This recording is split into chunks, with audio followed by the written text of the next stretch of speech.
अभ्यास का महत्व, सीख देने वाली कहानी। दोस्तों, ये कहानी प्राचीन काल के समय की है, जिस समय लोग अपने बच्चों को पढ़ने के लिए गुरुकुल भेजा करते थे और वही बच्चे अपनी शिक्षा ग्रहण करते थे। एक बार एक लड़का जिसका नाम वीर था, उसके माता पिता ने उसकी पढ़ाई के लिए उसे गुरुकुल भेजा, लेकिन वो लड़का पढ़ाई में बहुत ही कमजोर था। बाकी लड़कों की तुलना में उसे कोई भी पाठ याद नहीं हो पाता था।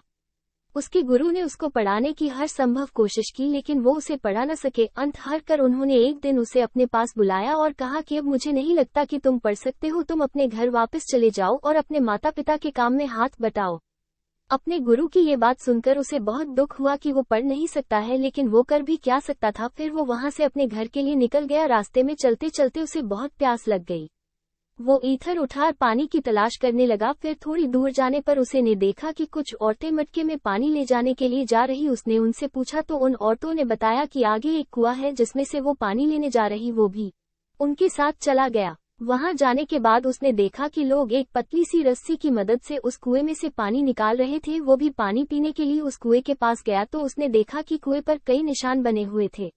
तो उसने वहां जो औरतें थी उनसे पूछा कि ये निशान कैसे, तो उन्होंने बताया कि ये निशान रस्सी के कारण कुएं पर पड़ गए हैं। तो उसने कहा कि इतनी छोटी सी कोमल रस्सी से इस पत्थर के कुएं पर निशान कैसे पड़ गए। तो उन्होंने बताया कि हर दिन लोग इस रस्सी की मदद से कुएं में से पानी निकालते हैं और हर दिन रस्सी के रगड़ने के कारण इस कुएं पर निशान पड़ गए हैं। तब उस लड़के ने सोचा कि यदि हर दिन रगड़ने के कारण इस पतली सी रस्सी से इस पत्थर पर निशान पड़ सकते हैं, तो हर दिन अभ्यास करने से मैं पढ़ क्यों नहीं सकता। ये सोचकर वो पानी पीकर घर जाने की जगह फिर से गुरुकुल चला गया और अपने गुरु से कहा कि वो पढ़ना चाहता है। उसने कहा कि अब वो पूरे मन से पढ़ेगा और तब तक पढ़ेगा जब तक वो पूरी शिक्षा ग्रहण नहीं कर लेता। उसके गुरु ने उसका जोश देखकर उसे फिर से गुरुकुल में रख लिया। अब उसके गुरु भी उसका और सहयोग देने लगे। फिर एक दिन ऐसा भी आया कि उस लड़के ने अपनी सारी शिक्षा ग्रहण कर ली और आगे जाकर एक महान व्यक्ति बना। सीख, इस कहानी से हमें ये सीख मिलती है कि हम अपने लगातार अभ्यास से कोई भी काम को कर सकते हैं।